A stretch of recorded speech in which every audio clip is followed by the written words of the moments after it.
নমস্কাৰ, আজি লৈ আহিছোঁ এটা অসমীয়া থলুৱা ৰেচিপি সৰিয়হৰে গৰৈ মাছৰ তৰকাৰী। তেন্তে আহক ভিডিঅ'টোৰ মাজলৈ যাওঁ।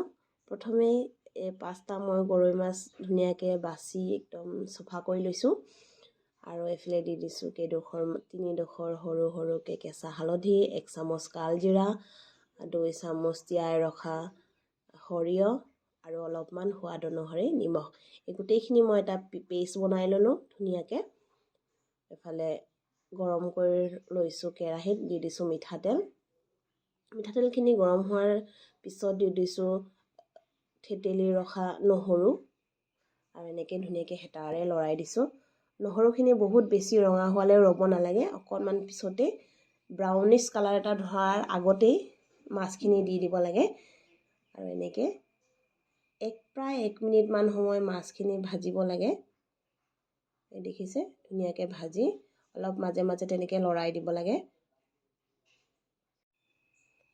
আৰু এনেকৈ হেতাৰে খুব সাৱধানে লৰাব যাতে মাছকেইটুকুৰ ভাঙি নাযায়। আৰু এতিয়া দি দিছোঁ কেঁচা হালধি, কালজিৰা আৰু সৰিয়হৰ পেষ্টখিনি এনেকৈ দি আৰু বাতিত অকণমান ৰৈ যোৱা মছলাখিনি দি দিছোঁ। পানী অকণমান দি মছলা ৱেষ্ট কৰিব নালাগে আৰু এনেকৈ হেতাৰে অকণমান লৰাই দিছোঁ। দেখিছে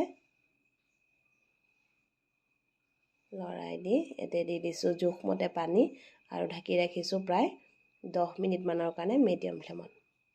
আৰু এইফালে ধুনীয়াকৈ উতল আহিছে আৰু দি দিছোঁ অকণমান নিমখ কমি আছিলে আৰু একে শেষত দি দিছোঁ কেঁচা জলকীয়া। কেঁচা জলকীয়া অপশ্যনেল হয়, আপোনালোকে যদি জ্বলা নাখায় নিদিলেও হয়, মই খাওঁ যিহেতু দি দিছোঁ। প্ৰায় ঢাকি দিছোঁ আৰু এয়া প্ৰায় ৰেডি হৈ গ'ল আমাৰ সৰিয়হ আৰু গৰৈ মাছৰ আঞ্জা। এই ৰেচিপিটো খুব ভাইৰেল হৈছিল। তো সেই ৰেচিপিটো মই শ্বেয়াৰ কৰিলোঁ আপোনালোকৰ লগত। আপোনালোকৰ যদি ভিডিঅ'টো ভাল হৈছে তেন্তে প্লিজ লাইক, কমেণ্ট আৰু ছাবস্ক্ৰাইব কৰি দিব।